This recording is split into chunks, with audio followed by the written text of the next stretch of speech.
राजस्थान में विधानसभा के चुनाव की तारीखों का ऐलान भले ही ना हुआ हो, लेकिन प्रदेश में सत्ता वापसी को लेकर कांग्रेस और बीजेपी की ओर से सियासी जंग तेज हो गई है।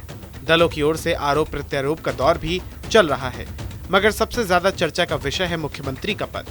मौजूदा वक्त में कांग्रेस की ओर से मुख्यमंत्री हैं अशोक गहलोत। अब सवाल ये है कि अगर कांग्रेस सत्ता रिपीट करती है तो मुख्यमंत्री कौन होगा। कांग्रेस पार्टी में अशोक गहलोत के बाद मुख्यमंत्री पद के प्रबल दावेदार हैं सचिन पायलट।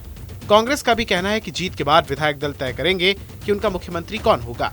अब कांग्रेस के साथ ही बीजेपी का भी दावा है कि वो गहलोत सरकार को इस बार भी सत्ता से बेदखल करेंगे और राजस्थान की परिवर्तन वाली परिपाटी को बरकरार रखेंगे। मगर अब सवाल ये है कि अगर बीजेपी सत्ता में रिपीट करती है तो मुख्यमंत्री होगा कौन। बीते 2 बार विधानसभा चुनाव से पहले बीजेपी की ओर से चेहरा थी वसुंधरा राजे। राज्य ने दोनों ही बार गहलोत सरकार को मात देते हुए सत्ता में वापसी की। 2013 में तो वापसी इतनी धमाकेदार थी कि 200 विधानसभा सीटों वाले प्रदेश में बीजेपी ने 163 सीटें हासिल की थी। इस बार बीजेपी की ओर से कहना है कि जीत के बाद मुख्यमंत्री कौन होगा, इसका फैसला बीजेपी पार्लियामेंट्री बोर्ड तय करेगा। इस बार बीजेपी ने चुनाव में पीएम मोदी और केंद्र की योजनाओं को ही लेकर उतरने का मन बनाया है। फिर भी बीजेपी की ओर से मुख्यमंत्री पद के दावेदारों को लेकर चर्चा भी हो रही है।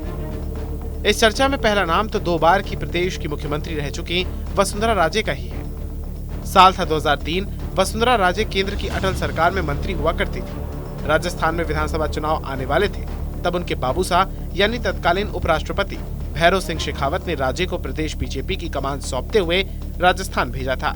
राजे ने भी 1998 में 156 सीटें दर्ज कर सत्ता में काबिज होने वाली गहलोत सरकार को मात देते हुए प्रदेश की पहली महिला मुख्यमंत्री बनी थी।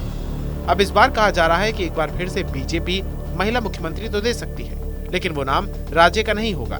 संभावना जताई जा रही है कि राजस्थान की महारानी कही जाने वाली राजे की जगह बीजेपी जयपुर की राजकुमारी दिया को मौका दे सकती है। वैसे दिया कुमारी को राजनीति में लाने वाली वसुंधरा राजे ही हैं, जिन्होंने 2013 में अपने कट्टर विरोधी किरोड़ी लाल मीणा के सामने दिया कुमारी को न केवल उतारा था, बल्कि उनकी जीत का भरोसा भी दिलाया था। लेकिन समय के साथ राजे और दिया के बीच एक खाई बन गई। अब ऐसा नहीं है कि राजे के रिश्ते दिया से ही खराब कहे जाएं। बीजेपी के पूर्व प्रदेश अध्यक्ष सतीश पूनिया से भी राजे के रिश्ते अच्छे नहीं रहे थे। सतीश पूनिया को भी मुख्यमंत्री पद का दावेदार माना जा रहा है और इसकी वजह कही जा रही है उनका गहलोत सरकार के खिलाफ सड़क पर संघर्ष, जहां पर वो कई बार चोटिल तक हुए। पूनिया के साथ कई केंद्रीय मंत्रियों को लेकर भी कहा जा रहा है कि वो प्रदेश में बीजेपी के मुख्यमंत्री दावेदार हो सकते हैं, जिनमें पहला नाम आता है जोधपुर से सांसद और केंद्रीय जल शक्ति मंत्री गजेंद्र सिंह शेखावत का। अब क्योंकि शेखावत जोधपुर से आते हैं और मुख्यमंत्री अशोक गहलोत भी जोधपुर से ही आते हैं, लिहाजा माना जा रहा है कि वो मुख्यमंत्री गहलोत को टक्कर दे सकते हैं। वैसे 2019 में शेखावत ने वैभव गहलोत को लोकसभा चुनाव में मात देते हुए साबित भी किया है। तब अशोक गहलोत मुख्यमंत्री थे, लेकिन वो अपने गृह जिले से भी अपने बेटे को जिता पाने में नाकाम रहे थे। शेखावत के साथ ही एक और मंत्री हैं, नाम है अश्विनी वैष्णव। अश्विनी वैष्णव अभी केंद्रीय रेल मंत्री का पदभार संभाल रहे हैं।